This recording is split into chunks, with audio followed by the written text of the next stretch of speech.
Hello and happy 2021. I cannot believe that we are already halfway through January. It absolutely blows my mind how quickly time flies. So, when we last left you in 2020, we were discussing with you about getting ready to sell your home and what that should look like as you are preparing a marketing strategy with your agent and what you can do to best prepare to find and prospect for the right buyer for your home. So today we are bringing to you our fourth and final episode of the Seller Tips, getting ready to sell your home. We know that many of you are thinking about this spring, getting ready to jump on that train, and let me tell you, the spring market is coming early this year. So why don't we discuss what it's going to look like when you are negotiating through offers, once you're under contract, what the inspection period looks like, potentially your appraisal, and then what you can expect for closing as well, right? So congratulations, you have received an offer.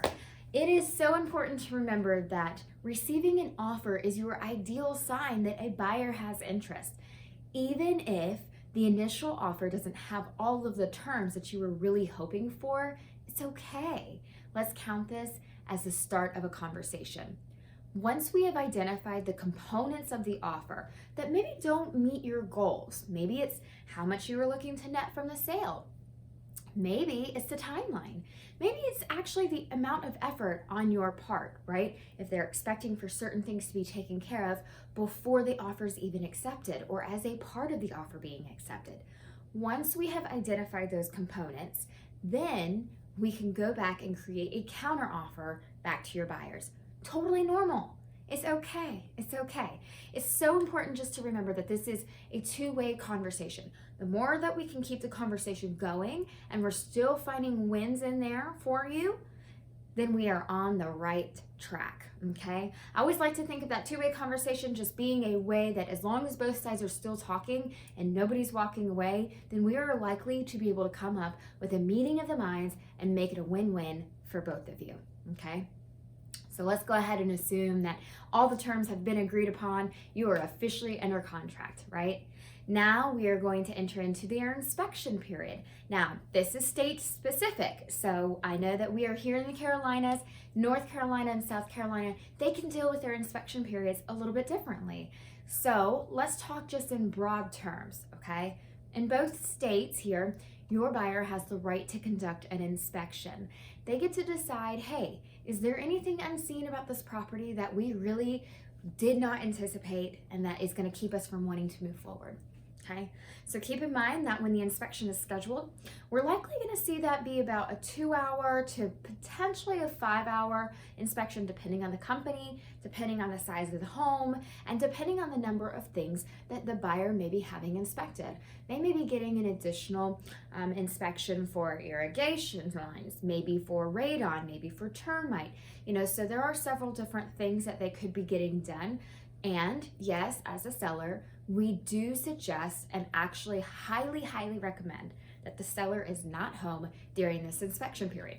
We want the inspector to be able to go through and be as thorough as possible, and the buyer and their agents are going to show up towards the end of the inspection to get the summary from their inspector. Now, from that summary, they may have learned that the inspector is recommending that they get a professional HVAC technician out. Maybe they say that you should consult an electrician or a plumber, a licensed plumber. So if that occurs, it is the buyer's right at that point to bring in HVAC technician, electrician, so you might encounter a few additional inspections. That's okay. This is a part of the contract that you guys have agreed upon. As long as they're still getting things checked out, things are still moving forward, okay? So keep in mind, the buyer has the right to request for any of those repairs to be done. Anything that they find important to them to be able to want to move forward to this contract. You, as the seller, have the right to refuse. However, keep in mind that there are certain things that are going to show up in that inspection potentially that now they become a material fact.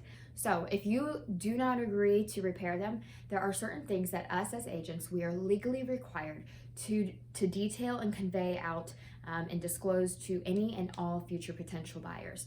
So work closely with your agent to make sure that just because you say no to this transaction with those requests, you might see it again, because if it showed up on one inspection, it's going to show up on another.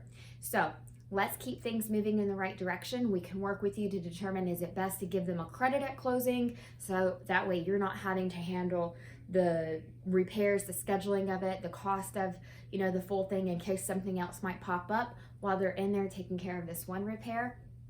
And so we can just work with you to advise you what we think is the best thing to do to keep your transaction moving forward, to get you where you want it to go, okay?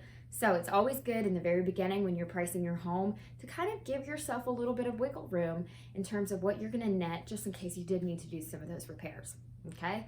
So let's assume that we're moving on from that. During that inspection period, your buyer is likely to also get an appraisal ordered. They will certainly be getting an appraisal if they have a loan on the property, okay? So let's count the appraisal as in a very hot market, in a seller's market with low inventory of what we're seeing right now. There are price points that are going like that in this Charlotte market, okay?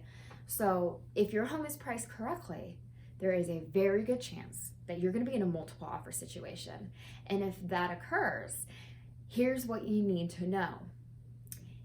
Just as important it is that you net the amount of money that you're looking for, it's also important that the property appraises.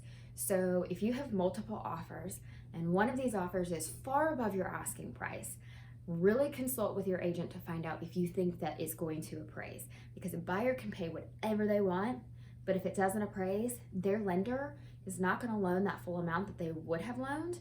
And now you need to find out if your buyer has cash, liquid cash, to pay that difference.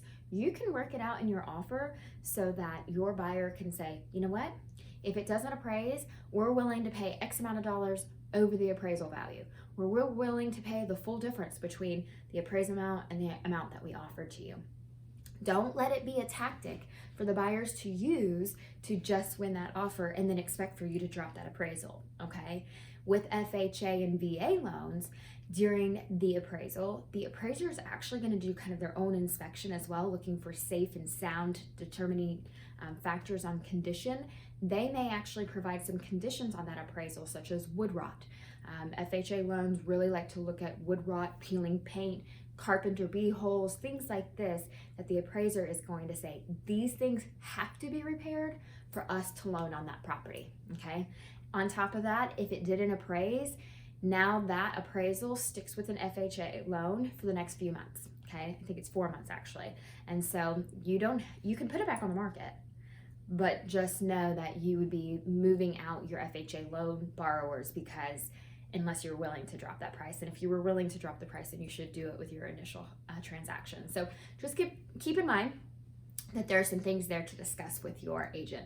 However, for the sake of this video, we're gonna assume that we have moved through our inspection period, our property has appraised, all is well, we are moving on with a clear to close, okay? And so with that clear to close, expect that you need to have your property in broom swept condition for move out. And what that means is that the property needs to be cleaned. So oftentimes we're seeing that our sellers are hiring a professional cleaner, leave those TV mounts. If you don't leave those TV mounts, then you're going to be patching the holes, painting them. You need to be leaving the property in as good a condition as your buyers initially saw it, or better, okay? Oftentimes we see that our clients are having the property professionally cleaned the day before closing because the property at that time is vacant. Most of our sellers are moved out the day before closing or so, if not before, but you are expected for the day of closing, that property should be vacant and ready for the buyers to move in, okay? So, what to bring to closing. On the seller side, oh y'all, it's gonna be pretty easy. You're probably only gonna be at the attorney's office for about 20 minutes or so, so make sure to bring your driver's license and make sure to bring a voided check if you're looking for your funds to be wired, okay? And then once the property has recorded in North Carolina, the property is technically now the buyer's. South Carolina doesn't require for it to wait to be recorded for you to be able to transfer keys over. So again, a couple different state-specific items here in your transactions, but at the end of the day, now it's time to celebrate because you have made it to your next destination. I'm so excited whenever our clients have actually, at that point, concluded their transaction, and they're super excited because sometimes it's really bittersweet, but we know that they're moving on to the next step in their journey. And so it's time to celebrate with your agent. If you had a great experience with your agent, give them a 5-star review. Our business really runs on referrals. If you know anybody that's looking to buy or sell, send them to your agent. That is the best testimonial and review, is to be able to work with more friends and family like yourself, because we love working with people like you. That's why we chose to work with you in the first place, right? So keep in mind that this is not the end of our destination, at least not here at Arinda Home Group. Just because you close on your property does not mean it's the end of our journey together. We want to be that resource for you, no matter what your real estate needs are. If you have repairs that you need, if you want painters coming in, if you need landscapers, if you need a handyman in the future, we keep a whole list of vendors that we are happy to recommend to you, because we want you to think of us as your real estate expert and advisor. So it doesn't have to be just about buying or selling. It could be about your thinking to invest in real estate and build some wealth in a portfolio that way. It could be the repairs, and it could be and should be that your agent is still keeping you up to date on what the potential equity value is that you have in that property after you've closed, right? You want to know that your property is appreciating, right? And that's what we're here for. So again, we are not done at the end of this transaction, and we hope that you will allow us to be invited back in and that you will stay in touch with us, okay? So I'm so thankful and grateful that you've joined us for all 4 episodes of these seller tips. And don't forget, spring market is here early, you guys. It was here early in 2020. I am confident that it is here even earlier in 2021. So if you are thinking about making a move this year, keep in mind, reach out. I am happy to do a no obligation free consultation with you. Let's sit down and look at what that could look like. How much would you potentially net from your sale? And what does that timeline look like? What does the inventory look like for where you're wanting to go next? All right. Always happy to help answer any of your questions. So please feel free to respond to this email. Send me a text message, give me a call, whatever it might take. I would love to sit down with you. Let's schedule some time together, okay? Have a fantastic 2021. Cannot wait to see each of you going through the year.